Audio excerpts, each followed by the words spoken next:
Good morning बच्चों। आज हम क्लास 10th के प्रश्नावली 1.3 के शेष प्रश्न का हल देखेंगे। इसके पहले वाले वीडियो में हमने प्रश्नावली 1.3 के 2 सवाल तक हम हल कर चुके थे। अब इसमें एक लास्ट सवाल बचा, तीसरा है सवाल नंबर। तो देखिए, सिद्ध कीजिए कि निम्नलिखित संख्याएं अपरिमेय है। तीसरा में 3 सवाल है। एक में 1/√2, दूसरा 7√2 और तीसरा 6+√2। ये तीनों को अलग अलग सिद्ध करना है कि ये अपरिमेय संख्या है। इसको नोट कर लेते हैं। नोट कर लिया। सिद्ध कीजिए कि निम्नलिखित संख्याएं अपरिमेय है। पहला, दूसरा और तीसरा। तो हम सबसे पहले पहला को सिद्ध करते हैं। देखते हैं पहला को हम।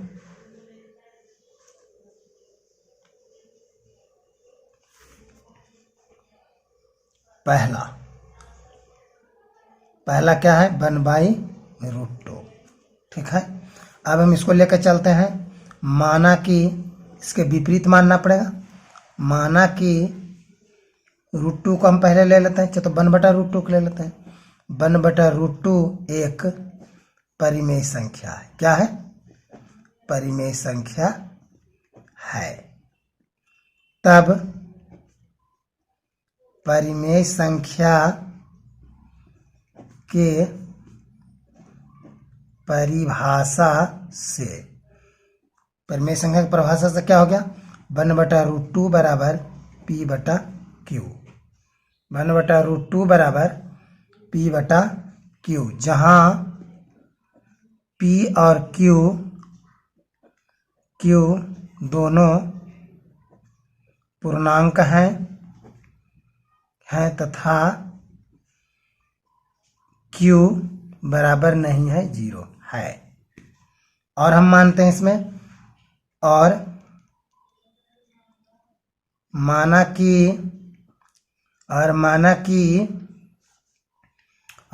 कि P तथा Q में एक के अलावे कोई अन्य उभयनिष्ठ गुणनखंड नहीं है। ठीक है, इतना हम मान लिया। अब लिखते हैं, इसलिए 1/√2 बराबर P/Q। अब इस तिरछे गुना करेंगे, या क्या हो जाएगा? √2P बराबर Q। अब क्या करेंगे? दोनों तरफ वर्ग कर देंगे। इसके दोनों तरफ वर्ग करने पर इसके दोनों तरफ वर्ग कर देंगे हम। तो हो जाएगा √2P² बराबर Q²। या अब क्या हो जाएगा? 2 दूनी 4, 4 का वर्गमूल 2, 2P² बराबर Q²। यदि हम P2 को उधर भेजते हैं तो ये क्या चीज में है? सॉरी। अब हम 2P² हो गया बराबर Q²। इस तरह से तो 2 को हम उधर देखते हैं, गुना में है, इधर गया तो भाग में हो गया। P² बराबर हो जाएगा Q²/2, है ना। इसका मतलब क्या हुआ? 2Q² को विभाजित कर रहा है पहले की तरह। सब पहले देख चुके हैं। इस लिखेंगे, इससे पता चलता है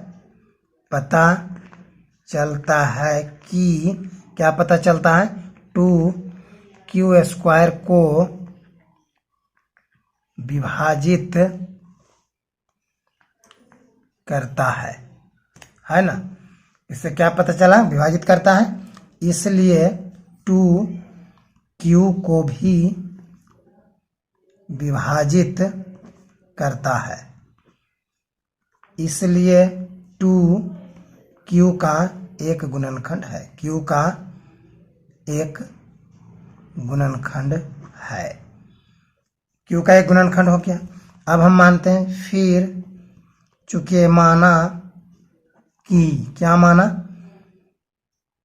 Q बराबर 2K, जहां K एक पूर्णांक है। क्या है? पूर्णांक है।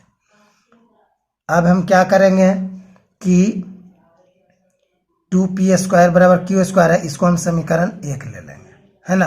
अब समीकरण 1 में इसका मान रख देंगे, यहां लिखेंगे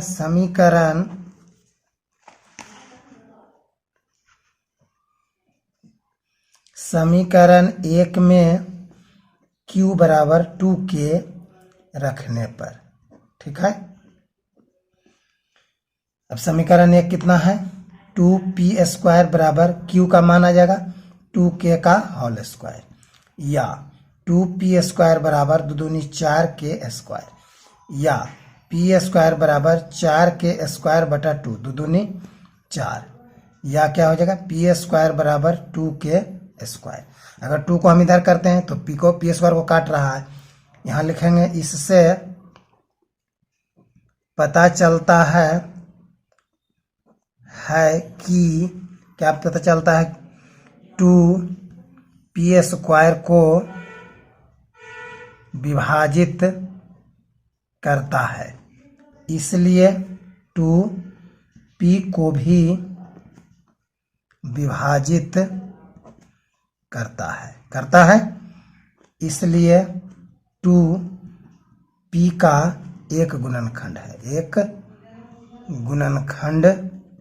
है, यहां हम देखा 2 जो है p का एक गुणनखंड हो गया, यहां देखा 2 q का एक गुणनखंड है।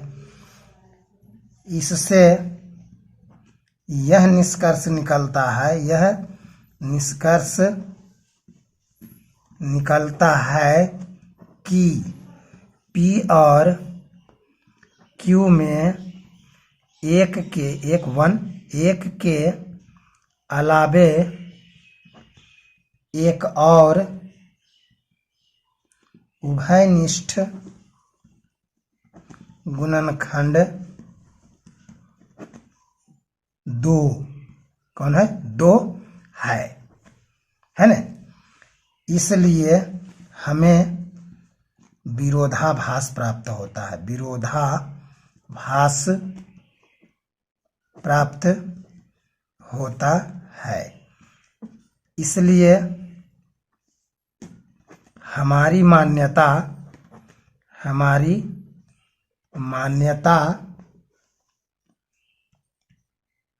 गलत है। अतः 1/√2 एक परिमेय संख्या नहीं है,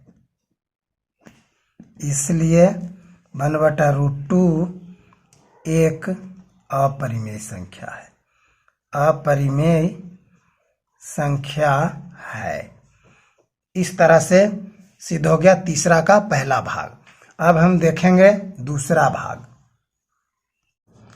अब दूसरा सवाल देखते हैं। दूसरा सवाल है 7√5। अब 7√5 को अपरिमेयता सिद्ध करना है, तब उसी तरह से इसको भी हम सिद्ध करेंगे। पहले मानेंगे, माना कि √5 एक परिमेय संख्या है। कैसी संख्या है, परिमेय संख्या है।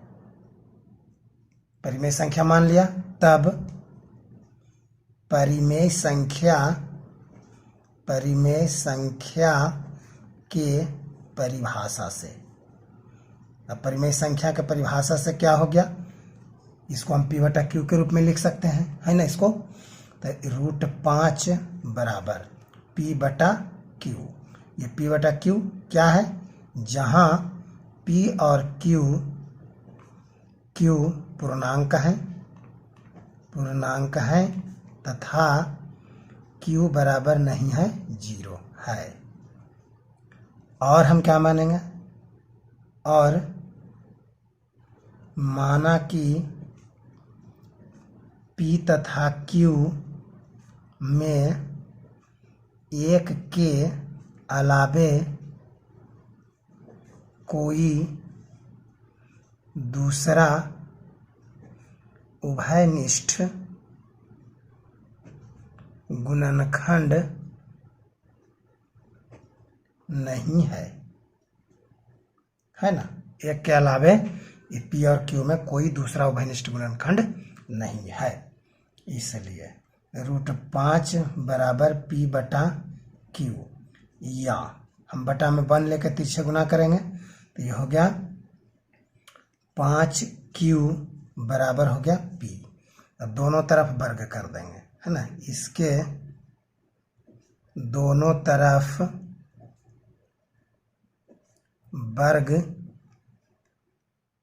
करने पर, है ना, इसके दोनों तरफ वर्ग कर देंगे हम, तो क्या हो गया, ये 5Q का होल स्क्वायर बराबर P का होल स्क्वायर, या ये क्या हो गया 5×5 5×5, ये √5 ना है तो ये √5 ही रहेगा ना। अब √5 का 5×5 25, 25 के वर्गमूल 5, 5Q² बराबर हो गया P², है ना। क्या हो गया, या 5Q² बराबर P²। अब हम यदि 5 को इधर भेजते हैं तो गुना में है, इधर जाएगा तो क्या होगा, भाग में हो जाएगा। इसका मतलब हो गया कि P² बटा 5 हो जाएगा। P² बटा 5 का मतलब होगा 5 जो है P² को काट रहा है। इसको हम लिखेंगे इससे, इसको समीकरण 1 लेंगे। इससे पता चलता है, क्या पता चलता है जी, पता चलता है कि 5 P² को विभाजित करता है, विभाजित करता है, P² को विभाजित करता है, इसलिए 5 P को भी विभाजित करता है। P² को विभाजित करता है तो P को भी विभाजित करता है, इसलिए 5 P का क्या हो गया, एक गुणनखंड है, एक गुणनखंड है ना। यहाँ हमने देखा कि P और Q का एक के अलावा कोई गुणनखंड नहीं है, लेकिन यहाँ हम देख रहे हैं कि P का एक गुणनखंड 5 है। अब हम देखते हैं क्या Q का भी एक गुणनखंड है ना, ठीक है। अब क्या करते हैं, माना P बराबर 5K, जहां K एक पूर्णांक है ना। अब इस P बराबर 5K का मान हम समीकरण 1 में दे देंगे, है ना। समीकरण यहाँ लिखना है, समीकरण 1 में P बराबर 5K रखने पर अब समीकरण 1 कितना है, समीकरण 1 देखिए यहाँ 5Q² बराबर P² है। अब इसी में मान हम देंगे, है ना। ये हो गया 5Q² बराबर P का मान देंगे 5K का होल स्क्वायर, हो गया, या अब ये हो गया 5Q² बराबर 5×5 25K², या अब 5 को इधर कर देंगे तो ये Q² बराबर हो गया 25K² बटा 5, 5×5 25, इसलिए Q² बराबर कितना हो गया 5K²। यदि हम इसको इधर भेजते हैं तो ये गुना में है, इधर जाएगा तो क्या होगा, भाग में हो जाएगा। तो भाग में का मतलब क्या हो गया, 5 जो है Q² को काट रहा है। यहाँ लिखेंगे इससे पता चलता है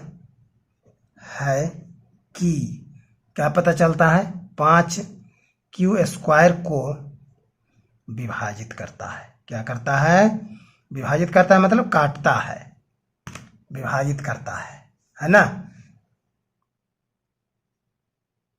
को विभाजित करता है, ठीक है। इसलिए 5Q को भी विभाजित करेगा, विभाजित करता है, इसलिए 5Q का एक गुणनखंड है, एक गुणनखंड है। पहले हम क्या देखा है कि 5 जो है P का एक गुणनखंड है। अब हम देख रहे हैं 5Q का एक गुणनखंड है। इसका मतलब हो कि 5P और Q दोनों का एक गुणनखंड है ना। लेकिन हमने वहां माना था कि P और Q का एक के अलावा कोई दूसरा गुणनखंड नहीं है। फिर भी यहाँ हमको देखने को मिल रहा है कि P और Q का एक के अलावा और एक गुणनखंड 5 है, इसलिए हमारी मान्यता क्या हो जाएगा, गलत हो जाएगा। यहाँ लिखेंगे इससे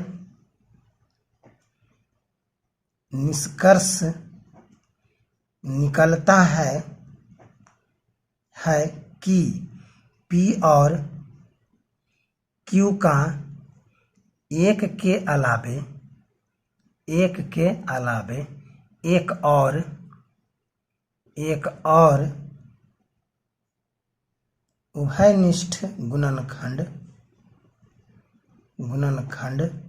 5 है। इसलिए हमारी मान्यता क्या हो जाती है? गलत है। अतः √5 एक अपरिमेय संख्या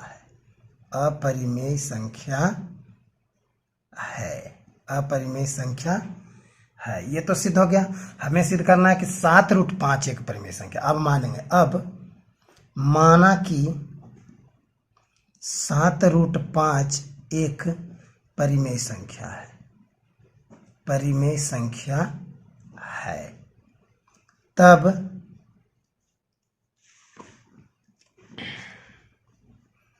तब परिमेय संख्या के परिभाषा से क्या हो गया? 7√5 बराबर P/Q, जहां P और Q क्या है? Q पूर्णांक है तथा Q बराबर नहीं है 0 है। या अब हम इसको क्या करेंगे? 7 को उधर भेज देते हैं तो इधर बच गया √5 बराबर P/7Q हो गया, है ना। अभी हम देखा कि चूंकि P और Q पूर्णांक है नहीं, इसलिए P/7Q एक परिमेय संख्या है। चूंकि ये पूर्णांक है तो पूर्णांक को बटा में लिखा हुआ है, इसका मतलब है कि ये परिमेय संख्या है। परंतु अभी हम सिद्ध किए ऊपर कि √5 जो कैसा संख्या है? अपरिमेय है। नहीं, परंतु √5 एक अपरिमेय संख्या है। इसलिए क्या हो गया? अपरिमेय बराबर परिमेय। कभी नहीं हो सकता। ऐसा हो सकता है? नहीं हो सकता। जो संभव नहीं है, असंभव है ना। जो संभव नहीं, असंभव है, ऐसा नहीं हो सकता है ना। इसलिए 7√5 एक परिमेय संख्या नहीं है। इसलिए अतः 7√5 एक अपरिमेय संख्या है। कैसी संख्या है? अपरिमेय संख्या है। इस तरह से हम 7√5 को सिद्ध कर दिया। ठीक है।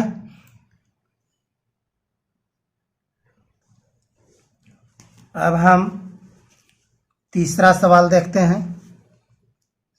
तीसरा सवाल है 6 + √2, यानी 6 + √2 एक अपरिमेय संख्या है। इसको सिद्ध करना है ना। इसके पहले जितने सवाल सिद्ध किए उसी तरह से ये भी सवाल सिद्ध होगा। आइए देखते हैं कैसे होगा। जो तो पहले इसमें भी हमको √2 को सिद्ध करना है कि √2 एक अपरिमेय संख्या है कि नहीं। पहले इसको सिद्ध करना है तो मानेंगे हम। माना कि √2 एक परिमेय संख्या है। क्या माना? √2 एक परिमेय संख्या है। ठीक है। तब परिमेय संख्या के परिभाषा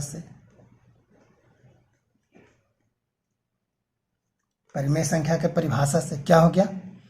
√2 बराबर P/Q, यानी √2 को हम P/Q के रूप में लिख सकते हैं। नहीं, बटा में 1 देंगे तो नहीं होगा।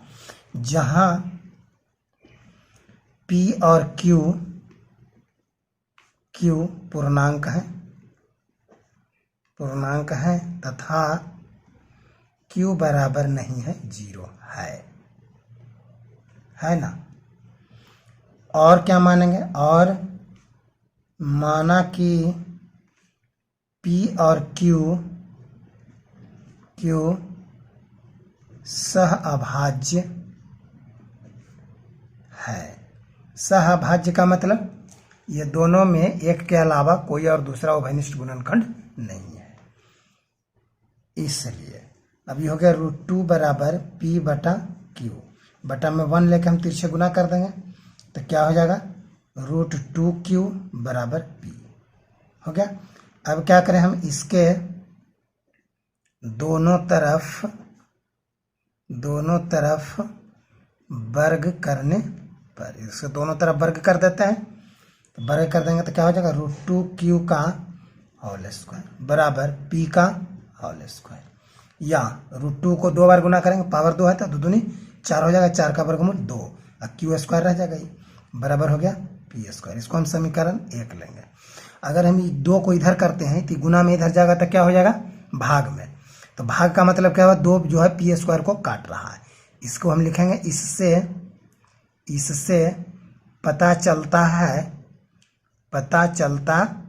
है कि क्या पता चलता है, 2 P स्क्वायर को विभाजित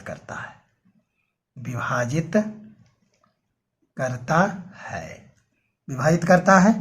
इसलिए किसको, 2 P को भी विभाजित करता है। जब P स्क्वायर को विभाजित करेगा तो P को भी विभाजित करता है। इसलिए इसका मतलब हो गया कि 2 जो है P का एक गुणनखंड है,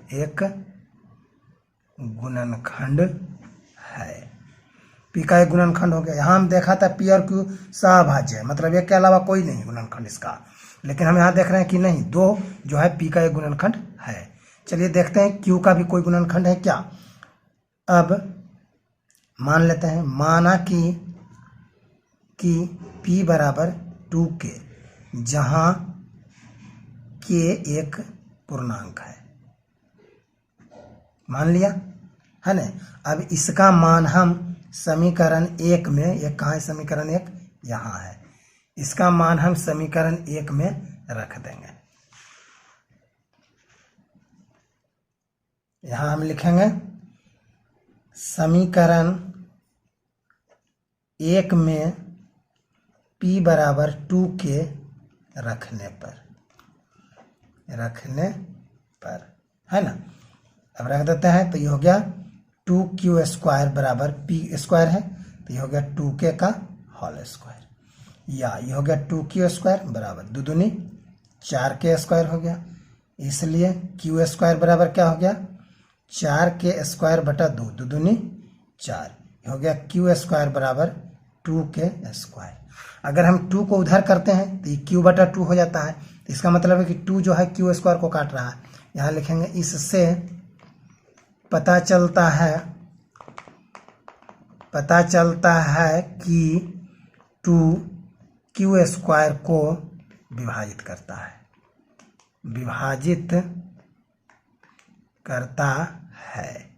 इसलिए 2 Q को भी विभाजित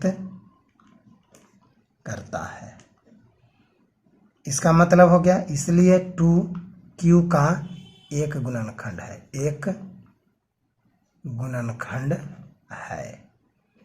क्या देख लिया, ऊपर में देखा P का भी एक गुणनखंड 2 है और नीचे का Q का भी एक गुणनखंड 2 है। इसका मतलब जो हम माने थे कि P और Q सहअभाज्य है, वो गलत हो गया कि नहीं। हम यहाँ देखेंगे, इससे निष्कर्ष निकलता है कि P और Q में एक के अलावे एक और उभयनिष्ठ गुणनखंड 2 है। अतः हमारी मान्यता गलत है। है ना, गलत है। हमें विरोधाभास प्राप्त होता है, इसलिए √2 एक अपरिमेय संख्या है, अपरिमेय संख्या है। ये तो सिद्ध हो गया कि √2 एक अपरिमेय संख्या, लेकिन हमको सिद्ध करना है 6 + √2। अब हम मानते हैं, फिर माना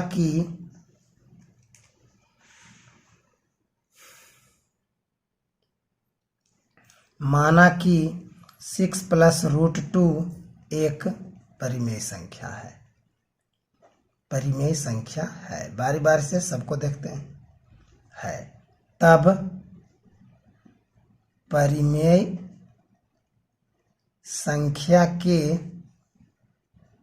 परिभाषा से, तब परिमेय संख्या के परिभाषा से क्या हो गया, 6 + √2 बराबर P/Q।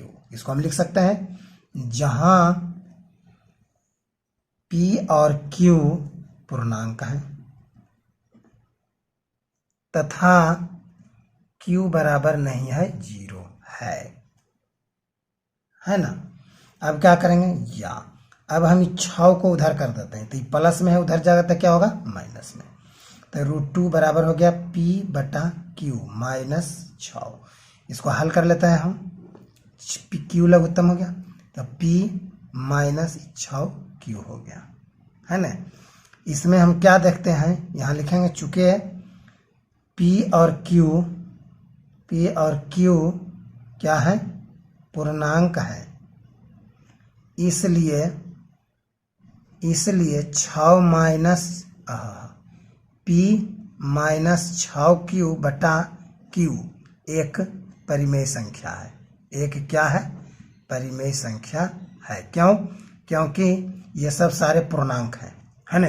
पूर्णांक जब बटा में रहे तो परिमेय संख्या ही होता है, तो यह परिमेय है। परंतु ये तो परिमेय हो गया, ये तो परिमेय हो गया, परंतु √2 क्या हुआ, √2 एक अपरिमेय, ऊपर सिद्ध कर चुके हैं हम, √2 एक अपरिमेय संख्या है, अपरिमेय संख्या है। इसलिए यह हो गया अपरिमेय, अपरिमेय बराबर में हो गया, ये क्या हो गया, परिमेय। परिमेय ऐसा संभव है, अपरिमेय कभी परिमेय के बराबर हो सकता है, नहीं हो सकता। यहाँ लिखेंगे, जो संभव नहीं है, क्या है, असंभव है, असंभव है, मैंने संभव नहीं है, ऐसा हो ही नहीं सकता है ना। तो नहीं हो सकता है तो क्या होगा, इसलिए 6 + √2 एक परिमेय संख्या नहीं है, परिमेय संख्या नहीं है। तो कौन संख्या है, इसलिए 6 + √2 एक अपरिमेय संख्या, अपरिमेय संख्या है। इस तरह से बच्चों 6 + √2 एक अपरिमेय संख्या सिद्ध होता है, ठीक है। इसमें अब आपका ये सवाल प्रश्नावली 1.3 समाप्त होता है ना। इसको बच्चों रिवीजन कीजिएगा, इसको बनाइएगा, देखिएगा, समझिएगा, तो शुरू से बनाते बनाते अंत करते करते क्या होगा, ये सवाल सब सारा याद हो जाएगा। एक ही तरह से बना हुआ सब सवाल है, सब का आंसर एक ही तरह से है। इसलिए आप जब इसको शुरू से बनाएंगे तो बनाते बनाते अंत करते करते ये सब सवाल दिमाग में हट जाएगा, है ना। सिर्फ मेहनत कीजिए अच्छी तरह से। फिर हम मिलते हैं अगले वीडियो में। इसको बढ़िया बढ़िया से लाइक कीजिए, अगर अच्छा लगता है तो लाइक कीजिए, दोस्तों को शेयर कीजिए और सब्सक्राइब करते रहिए। सब्सक्राइब करने से नए वीडियो आपके यहाँ पहुँचते रहेंगे, सब्सक्राइब जरूर कीजिए।